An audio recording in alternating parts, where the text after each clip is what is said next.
आदरणीय साथियों, वीडियो के माध्यम से जो जानकारी मैं आपसे साझा करना चाहता हूँ, वो मैंने अपने जीवन में अनुभव किए।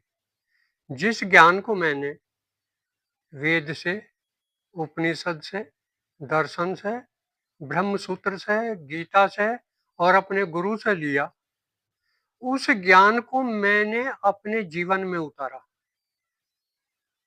और उसका जो लाभ मुझे मिला, वो लाभ मैं आप लोगों को देना चाहता हूँ। मेरे गुरु ने यही समझा है कि पहले उस ज्ञान को अपने जीवन में उतारो और फिर जब जीवन में अनुभव होने लगे तो उसको दूसरों के साथ साझा करो ताकि वे भी अपने जीवन को परिवर्तित कर सके। एक वीडियो में मैंने निरोग कैसे रहे, तो अपने जीवन में मैंने सभी बीमारियों को बगैर किसी दवाई के दूर किया और आप लोगों को बताया। आज एक ऐसी जानकारी मैं आप लोगों से साझा करना चाहता हूं जिसको ज्यादातर लोग नहीं जानते। आज मैं प्राण के बारे में जानकारी दूंगा। लोग प्राणायाम के बारे में बहुत सुनते हैं और प्राणायाम करते हैं, लेकिन प्राण क्या है? दुनिया वाले श्वास को ही प्राण समझ बैठे, जबकि श्वास प्राण नहीं है। प्राण शरीर के अंदर वो ब्रह्मांडीय शक्ति है जो इस शरीर को चला रही। जैसे बाह्य जगत के ज्यादातर यंत्र, इंस्ट्रूमेंट बिजली चला रही, बिजली एक शक्ति है, ऊर्जा है।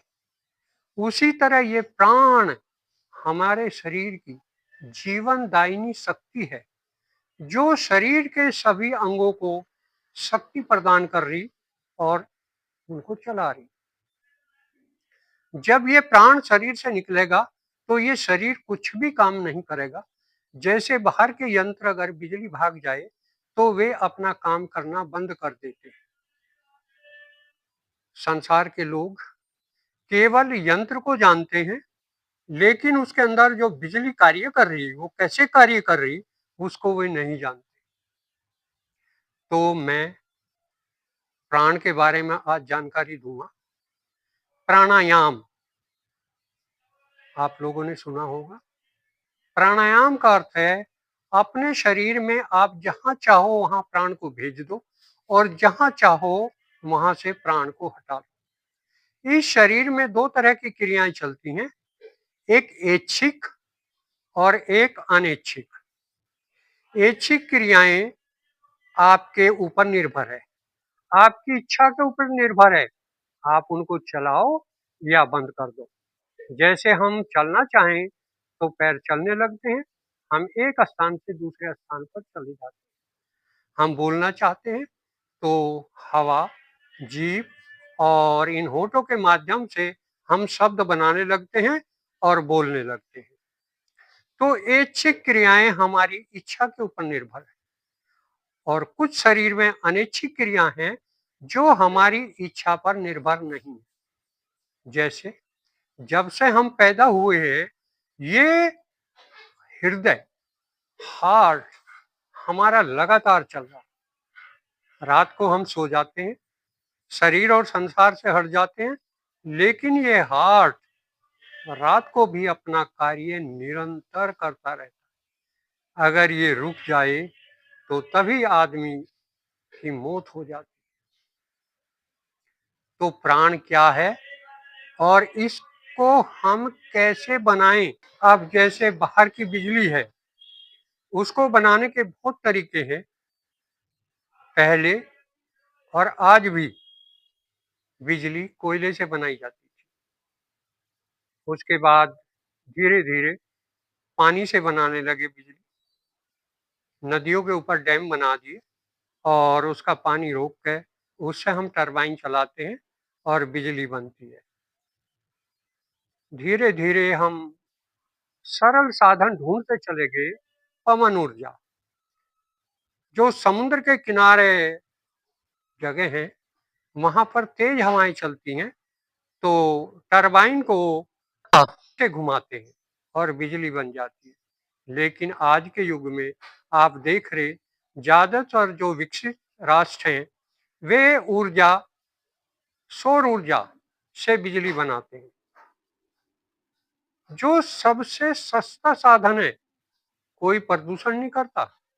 अगर कोयले से हम बिजली बनाएंगे तो वो बहुत महंगी पड़ती है, खदानों से हमें कोयला लाना पड़ता है और उसको फर्नेस में हम जलाते हैं, उससे धुआं बनता है और भाप बनती है। तो भाप से टरबाइन घुमाते हैं और धुआं वो पर्यावरण को प्रदूषित करता है। तो ये बहुत महंगी, जटिल और हमारे पर्यावरण को प्रदूषित करने वाली तरीका है। लेकिन हम सौर ऊर्जा, कितना सरल साधन आज हमारे सामने आ गया।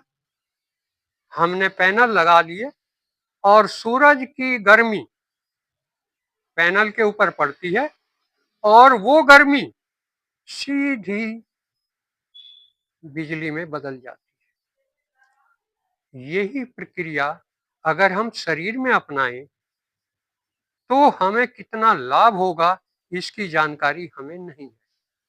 आज हम कोयले से वो बिजली बना रहे, प्राण, शरीर में जो प्राण बना रहे वो भोजन से बना रहे। ये कैसे बनता है? जो बाहर का भोजन हम लेते हैं वो आमाशय में जाता है, आमाशय में वो पचता है, उसमें रासायनिक प्रक्रिया होती है, उसके बाद वो छोटी आंतों में चला जाता है, वहां से उसको चूस लिया जाता है लिक्विड रूप में।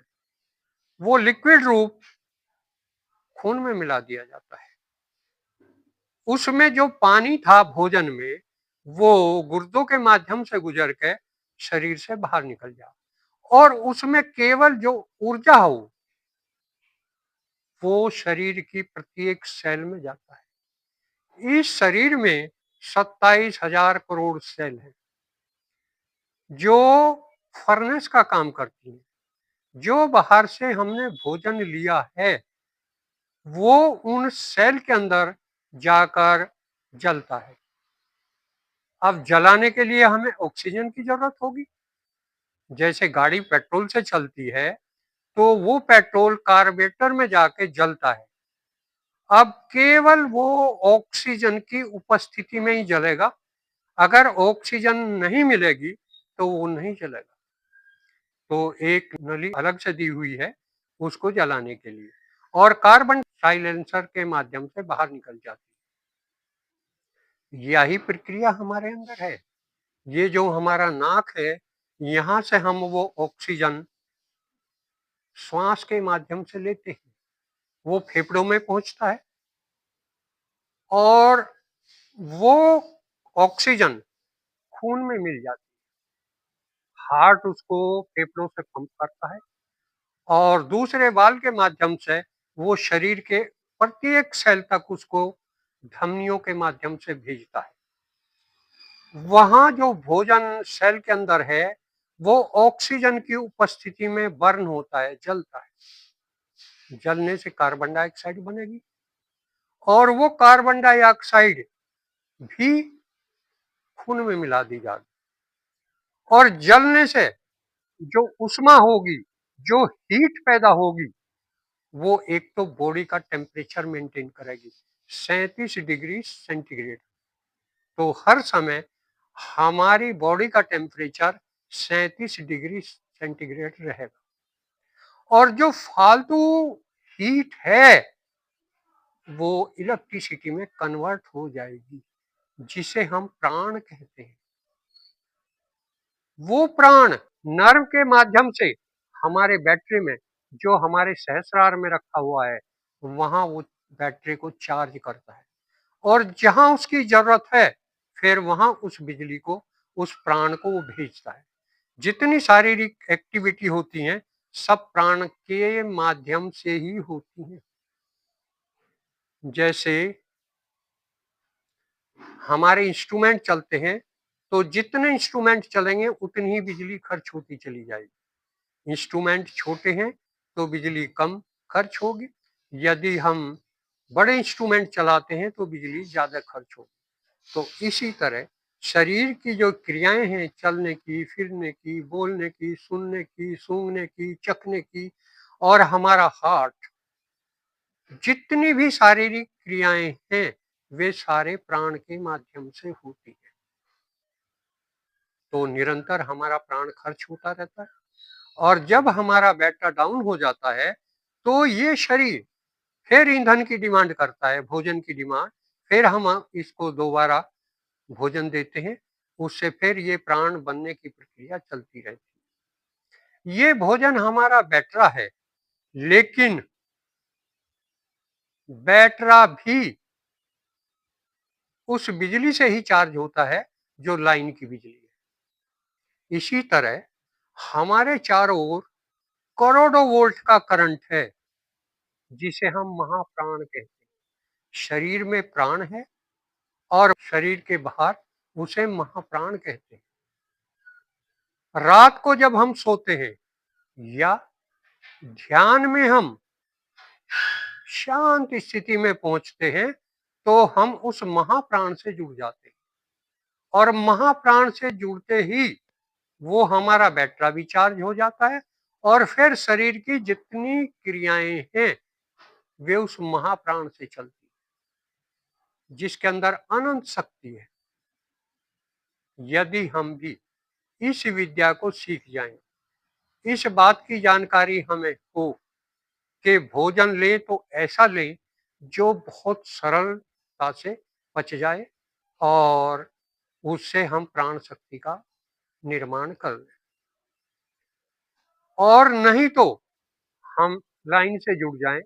जब भी थकावट महसूस करें, हम उस महाप्राण से जुड़ जाएं। रात को हम सोने के लिए इसलिए जाते हैं कि जब शांत होते हैं निद्रा की अवस्था में, तब हम अपने आप को उस महाप्राण से जोड़ लेते हैं, और हमारा बैटरा भी चार्ज हो जाता है, और हमारा शरीर भी उस अवस्था में उस महाप्राण से जुड़ा रहेगा। प्रत्येक व्यक्ति प्रत्येक दिन उस निद्रा की स्थिति में, उस सुषुप्ति की स्थिति में जाता है, जिससे बॉडी भी चार्ज हो जाती है और हमें वो आनंद भी मिल जाता है जो आत्मा में है।